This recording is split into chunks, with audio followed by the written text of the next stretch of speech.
వి gold trusted gold buyers తాకట్టులో ఉన్న బంగారాన్ని విడిపించి ఈ రోజు ఉన్న మార్కెట్ ధరకే కొనబడును. మరిన్ని వివరాలకు సంప్రదించండి 77107720.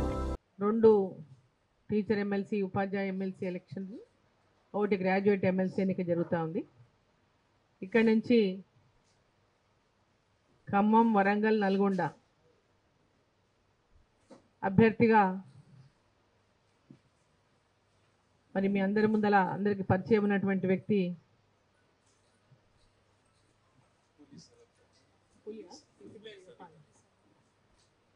సర్వోత్తమ్ రెడ్డి గారు, పులి సర్వోత్తమ్ రెడ్డి గారు ఇక్కడ భారతీయ జనతా పార్టీ సమర్థించినటువంటి అభ్యర్థిగా ఇక్కడ పోటీ చేస్తున్నారు.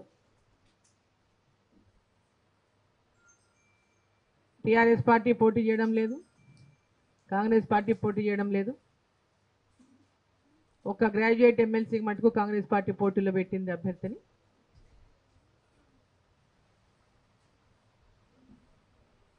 ఈరోజు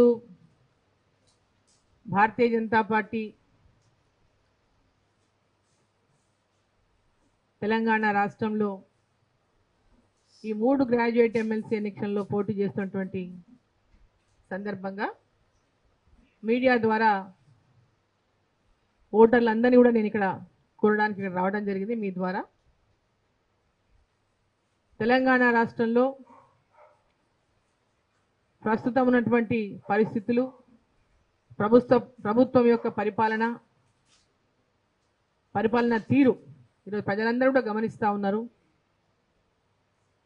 అదేవిధంగా గ్రాడ్యుయేట్ ఎమ్మెల్సీలో ఎన్నికల్లో గ్రాడ్యుయేట్స్ కానీ, టీచర్ ఎమ్మెల్సీలో ఎలక్షన్లో ఓటర్లు టీచర్స్ కానీ అందరికీ కూడా మేము వాళ్ళకి చెప్పాల్సినటువంటి అవసరం లేదు. ఈ ప్రభుత్వం యొక్క పరిపాలన ఎట్లా ఉంది, ఏముంది, ఏ విధంగా ప్రజల్ని మోసం చేసింది, ఏ విధంగా ఉద్యోగుల్ని మోసం చేసింది, ఏ విధంగా నిరుద్యోగుల్ని మోసం చేసింది. ఎన్నో ఆశలతో ఆకాంక్షలతో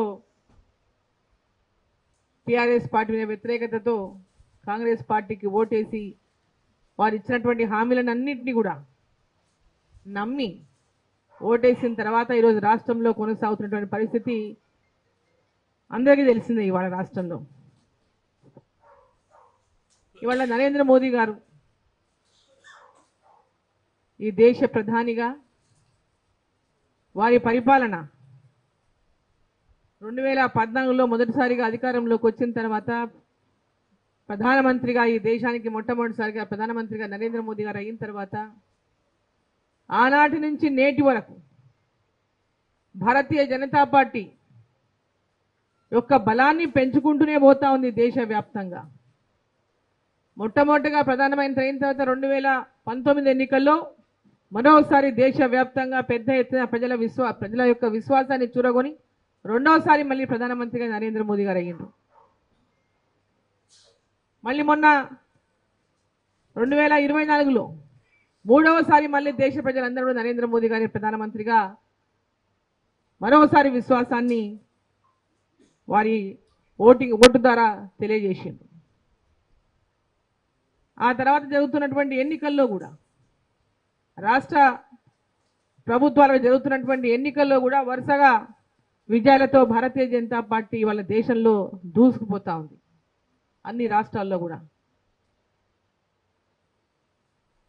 ఆ తర్వాత జరిగినటువంటి అనేక రాష్ట్రాల ఎన్నికలతో పాటు రీసెంట్గా జరిగినటువంటి హర్యానా ఎలక్షన్లు కానీ, మధ్యప్రదేశ్ ఎలక్షన్లు కానీ, ఢిల్లీ, ముఖ్యంగా మన దేశ రాజధాని ఢిల్లీలో జరిగినటువంటి ఎలక్షన్లు కానీ, ఈరోజు కాంగ్రెస్ పార్టీ మీద పూర్తిగా ఎక్కడ విశ్వాసమే లేదన్నది రుజువైంది.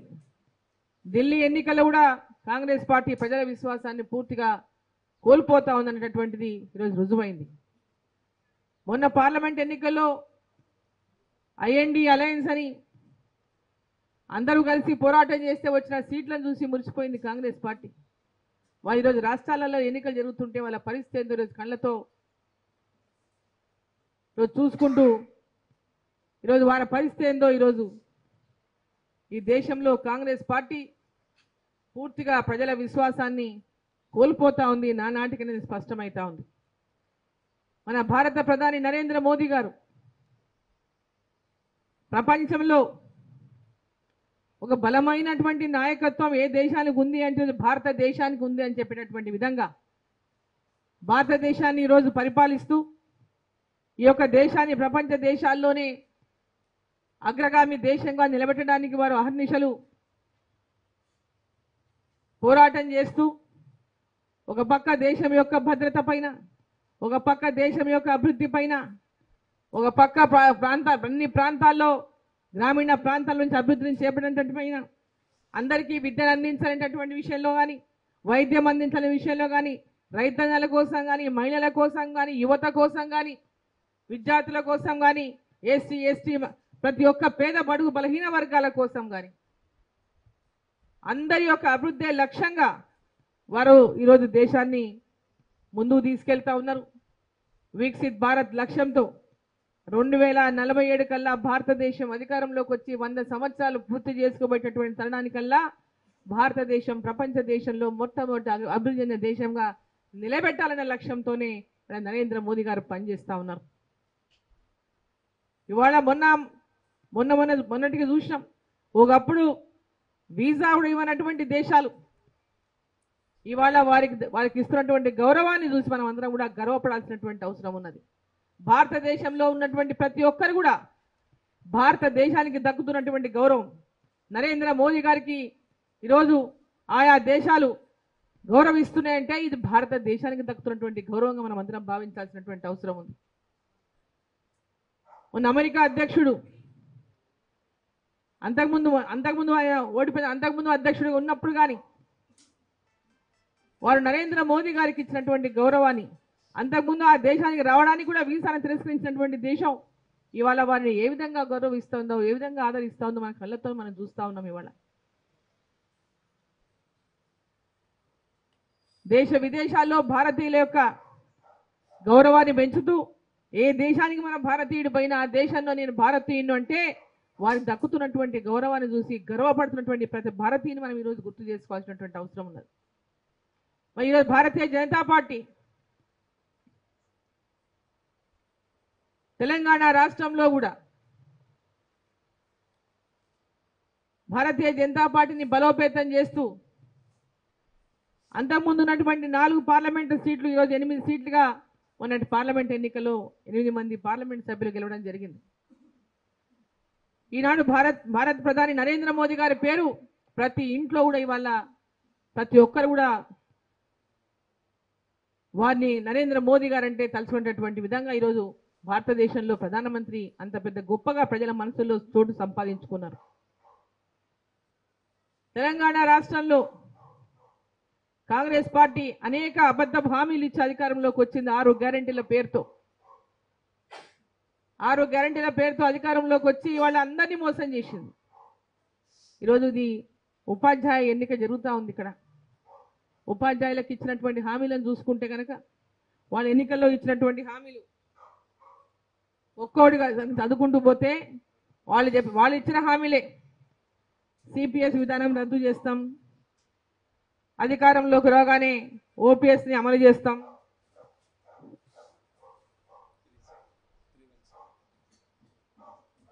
కొత్త పిఆర్సీ ద్వారా జూలై 18 నుంచి ఆర్థిక ప్రయోజనాలు అమలయ్యే విధంగా గత పిఆర్సీలోగా నేషనల్ ఫిక్సేషన్ లేకుండా మంచి ఫిట్మెంట్తో కూడినటువంటి పిఆర్సీని అమలు చేస్తామని చెప్పిండ్రు. ఇప్పటిదాకా లేదు. రాష్ట్ర ప్రభుత్వ ఉద్యోగులకు వయసు కూడా 60 ఏళ్లకు పెంచుతామన్నారు. తెలంగాణ ఇంక్రిమెంట్ ఉద్యోగ విరమణ సమయంలో పేతో కలిపి ఇస్తామన్నారు. ఆంధ్రాలో పనిచేస్తున్నటువంటి తెలంగాణ ఉద్యోగులను తెలంగాణకు రప్పిస్తామన్నారు. 370ని సమీక్షించి బాధిత ఉద్యోగ ఉపాధ్యాయ సమస్యలను పరిష్కారం చేస్తామన్నారు. ఇదే విధంగా ప్రభుత్వ ఉద్యోగుల బదిలీలను ట్రాన్స్ఫర్ క్యాలెండర్ ద్వారా ఏటా వేసవి కాలంలో చేపడతామన్నారు. కానీ ఇప్పటిదాకా 370 కింద మొత్తం పూర్తి స్థాయిలో ఎవరికి కూడా న్యాయం జరగడం లేదు.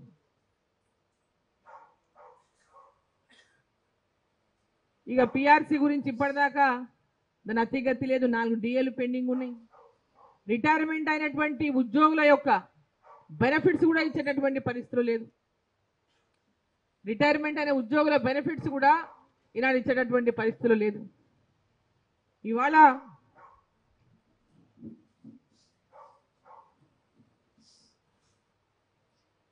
ముఖ్యంగా మన వరంగల్ విషయానికి వస్తే కనుక 2003లో డిఎస్సి ద్వారా ఏదైతే సెలెక్ట్ అయినటువంటి వాళ్ళు ఉన్నారో, సెలెక్ట్ అయ్యి 2005లో వాళ్ళందరినీ రిక్రూట్ అయ్యిండ్రో ఓపీఎస్ అమలు చేయమని కేంద్ర ప్రభుత్వం జీవో కూడా ఇచ్చింది. కానీ ఇప్పటిదాకా అది రాష్ట్ర ప్రభుత్వంలో అమలు చేయడం లేదు. 2005 డిఎస్సిలో సెలెక్ట్ అయిన వాళ్ళలో స్కూల్ అసిస్టెంట్లే చాలా మంది ఉన్నారు, ఎక్కువ మంది. దాంట్లో సిపిఎస్ రద్దు చేస్తామని ఇప్పటిదాకా చేయలేదు. దీంట్లో వరంగల్ జిల్లాలో మొత్తం సెలెక్ట్ అయిన దాంట్లో 400 మంది వీళ్ళే ఉన్నారు, స్కూల్ అసిస్టెంట్లే ఉన్నారు. వాళ్ళందరికీ కూడా ఓపీఎస్ అమలు చేస్తామని మాట చెప్పిండు. తప్పకుండా ఈ ప్రభుత్వం మీద ఒత్తిడి తెచ్చి వాళ్ళు ఇచ్చిన హామీని నిలబెట్టాలని ఖచ్చితంగా భారతీయ జనతా పార్టీ వారికి అండగా ఉంటుందని చెప్పి నేను తెలియజేస్తా ఉన్నా.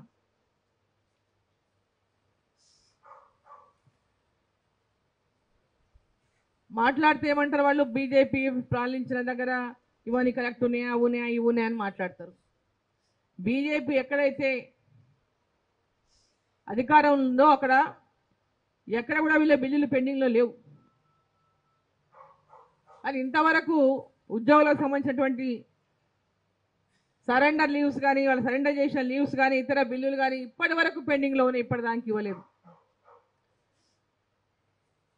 40% మంది పైన టీచర్లకు ఇప్పటిదాకా ఒక్క పైసా కూడా రాలేదు. జీపీఎఫ్ కూడా ఇప్పటిదాకా ఇచ్చేటువంటి పరిస్థితి లేదు. మామూలుగా ఏం చెప్పిన ప్రభుత్వంలోకి రాగానే జూనియర్ లెక్చరర్లు, డిగ్రీ లెక్చరర్లు అన్ని పూర్తి చేస్తామని, కాలేజీలలో ఇంకా యూనివర్సిటీలలో ఇంకా అవుట్సోర్సింగ్ కాంట్రాక్ట్ లెక్చరర్సే పనిచేస్తున్నారు. ఇప్పటిదాకా పర్మనెంట్ చేసినటువంటి పరిస్థితి లేదు. ఈరోజు ఎందుకంటే ఉద్యోగస్తులు, కేంద్ర ప్రభుత్వం మధ్యతరగతి కుటుంబాలకు కానీ, నిరుద్యోగుల మధ్యతరగతి కుటుంబాలకు కానీ, ఉద్యోగస్తులకు కానీ మొన్న కేంద్ర ప్రభుత్వం మా బడ్జెట్లో నిర్మలా సీతారామన్ గారు 12 లక్షల వరకు ఆదాయం ఉన్నటువంటి కుటుంబాలకు అందరికీ కూడా ఇన్కమ్ ట్యాక్స్ ఎగ్జామ్షన్ ఇవ్వడం విషయం ఈ సందర్భంగా ప్రతి ఒక్కరు కూడా గుర్తుపెట్టుకోవాల్సినటువంటి అవసరం ఉంది. ఇది ఎన్ని లక్షల మందికి బెనిఫిట్ చేస్తుందో కూడా మనం అందరూ కూడా తెలుసుకోవాల్సినటువంటి అవసరం ఉంది. ఈరోజు రాష్ట్ర ప్రభుత్వం వారు ఇచ్చిన హామీలు ఏమి నెరవేర్చకపోగా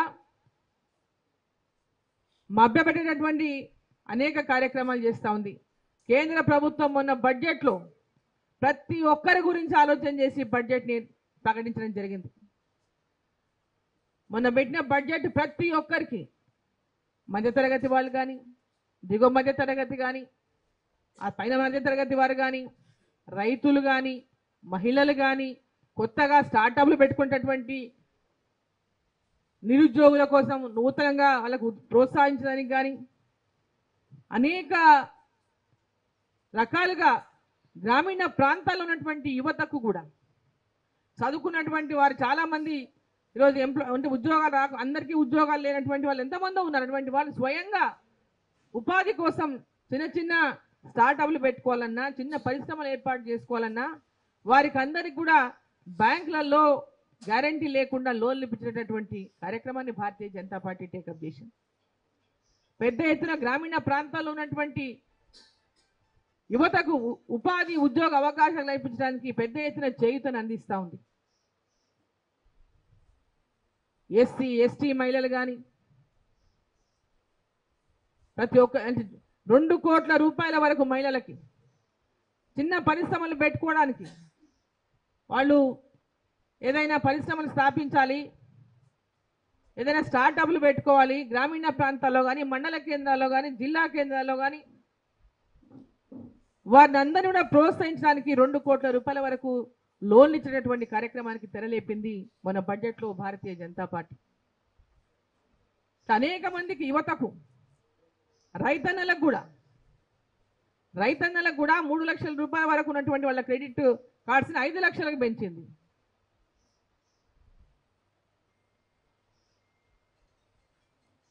మహిళలకు ముద్రా లోన్లను 10 లక్షల నుంచి 20 లక్షలకు పెంచింది. ఎడ్యుకేషన్ లోన్స్, ఫారిన్కి వెళ్ళాలనుకుంటే వాళ్లకు సపోర్టు, ఈ విధంగా ప్రతి ఒక్క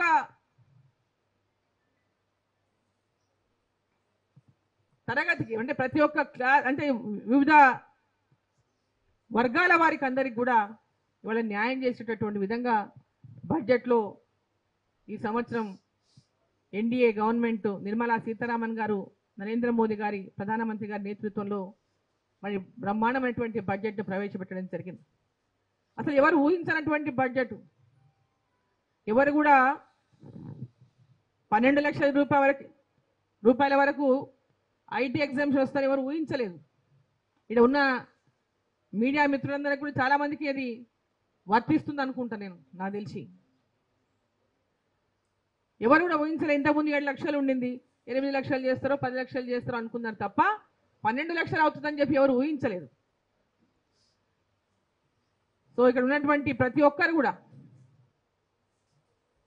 ఒక లక్ష్యంతో తెలంగాణ రాష్ట్రమే కాదు దేశవ్యాప్తంగా ప్రతి ఒక్కరిని కూడా అడ్రస్ చేస్తూ ప్రతి ఒక్కరి యొక్క అభివృద్ధి లక్ష్యంగా ఎన్డీఏ ప్రభుత్వం, మోదీ గారి ప్రభుత్వం పనిచేస్తూ ఉంది.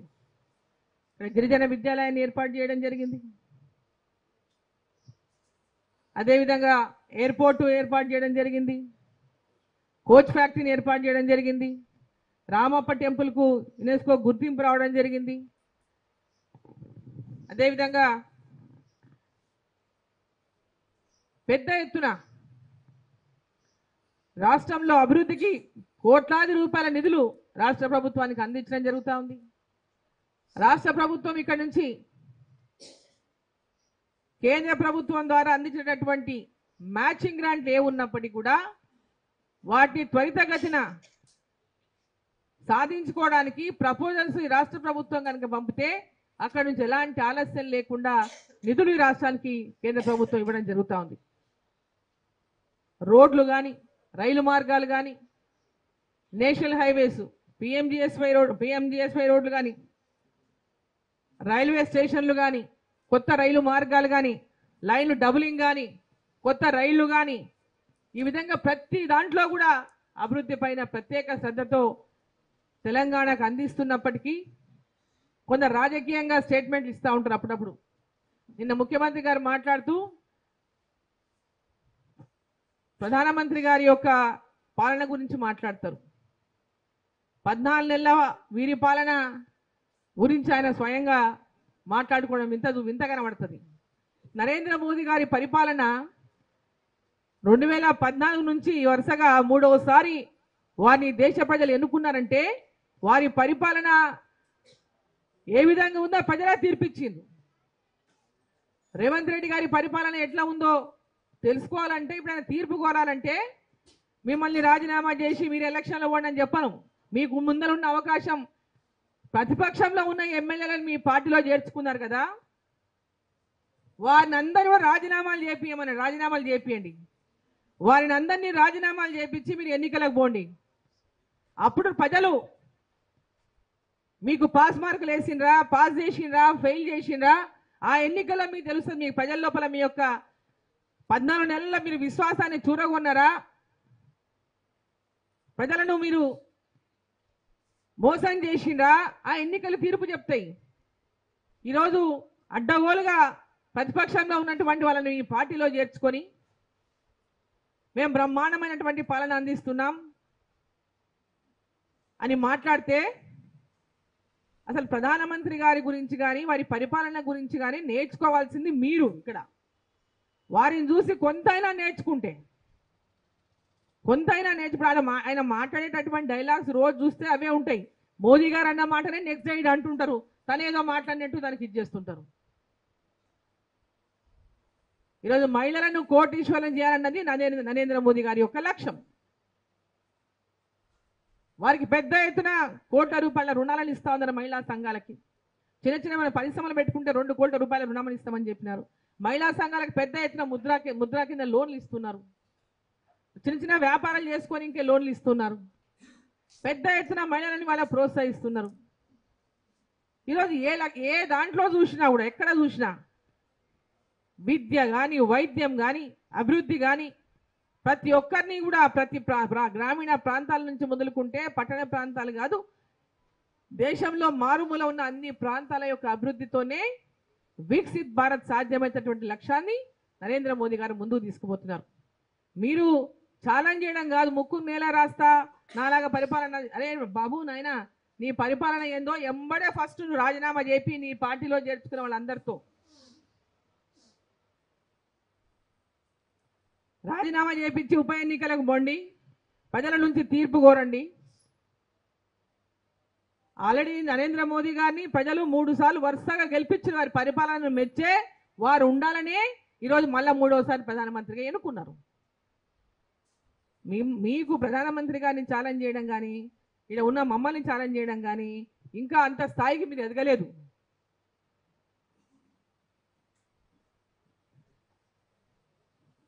మీడియా మిత్రుల ద్వారా నేను మరోసారి కోరుతున్నా, ఓటర్ మహాశైలందరికీ కూడా శాసన మండలి ఎన్నికల్లో ఓటు హక్కున్న ప్రతి ఒక్క ఓటరు మహాశైలకు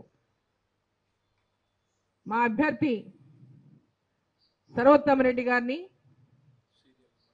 సీరియల్ నంబర్ 1 ఎదురుగా ఓటేసి 1 నంబర్ ఓటు అంటే 1 సింగిల్ లైన్ ఓటు వేసి గెలిపించి తెలంగాణలో ప్రజల సమస్యలను, ఉద్యోగుల సమస్యలను, ఉపాధ్యాయుల సమస్యలను, విద్యా సమస్యలను, విద్యకు సంబంధించినటువంటి అనేక సమస్యలు ఉన్నాయి. ఎడ్యుకేషన్కి మినిస్టరే లేడు ఇప్పటిదాకా, ముఖ్యమంత్రి జేబుల్నే ఉంది ఎడ్యుకేషన్ శాఖ కూడా.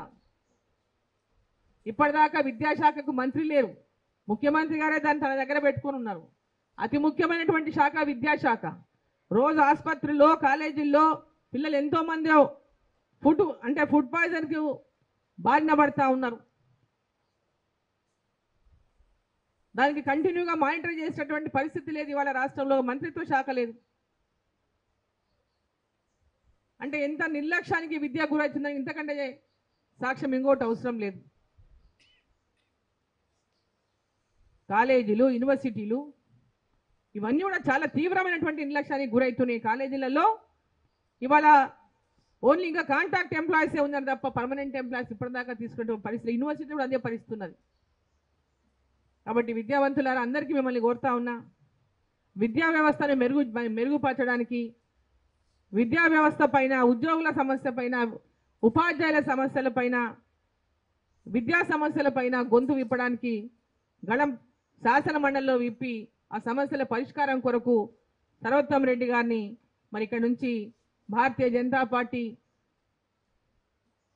సపోర్ట్ ఇస్తున్నటువంటి మా అభ్యర్థిగా సర్వోత్తమ రెడ్డి గారిని గెలిపించాలని మిమ్మల్ని అందరినీ కూడా మీడియా ద్వారా కోరుతా ఉన్నా. ప్రతి ఒక్కరు కూడా భారీ మెజార్టీతో సర్వోత్తమ రెడ్డి గారిని గెలిపించాలని విద్యావంతులను, ఉపాధ్యాయులను ప్రతి ఒక్కరిని కోరుకుంటూ అందరికీ ధన్యవాదాలు. Thank you. మరిన్ని వీడియోస్ కోసం ఛానల్ ని సబ్స్క్రైబ్ చేయండి. లేటెస్ట్ అప్డేట్స్ కోసం వాట్సాప్ ఛానల్ ని ఫాలో అవ్వండి. ఆ లింక్ డిస్క్రిప్షన్ లో ఉంది.